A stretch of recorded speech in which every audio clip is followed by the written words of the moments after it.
Kisah ini dikirimkan oleh seorang follower yang pernah menjadi saksi kejadian kerasukan besar-besaran dekat sekolah dia. Begini kisahnya. Okey, sebelum tu, aku sekarang tengah record konten ni menggunakan Infinix Note 50 Pro Plus.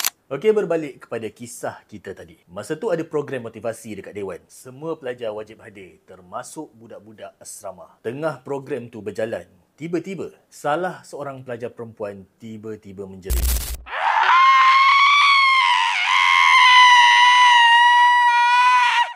Lepas tu, macam berjangkit. Seorang demi seorang mula histeria. Suasana waktu tu terus kelam kabut. Ada yang menangis, ada yang jerit tak tentu hala, sampai ada yang merangkak bawah kerusi, bawah meja. Ustaz-ustaz yang ada waktu tu terus cepat ambil tindakan. Beberapa pelajar yang kena kerasukan tu dibawa ke satu sudut dewan.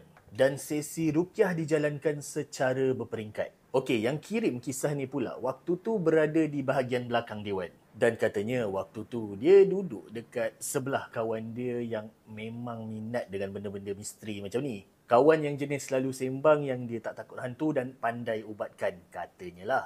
Okey, nak dijadikan cerita, kawan dia ni waktu tu tiba-tiba acah-acah nak tunjuk yang dia boleh bantu ustaz-ustaz kat situ mengubat. Dia tak join pun ustaz-ustaz tu ruqyah pelajar-pelajar tu. Dia cuma duduk dari jauh dan acah-acah baca sesuatu ayat yang kononnya dia dah belajar.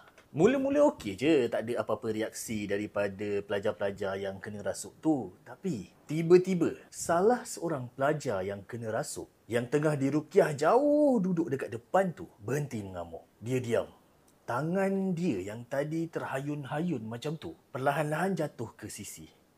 Lepas tu, pelajar tu toleh pandang ke arah belakang dewan. Pandang tepat ke arah kawan si pengirim ni yang tadi acah-acah nak tolong dari jauh. Dengan senyuman yang lebar dan menyeramkan, benda dalam badan budak tu tanya, "Baca apa tu?"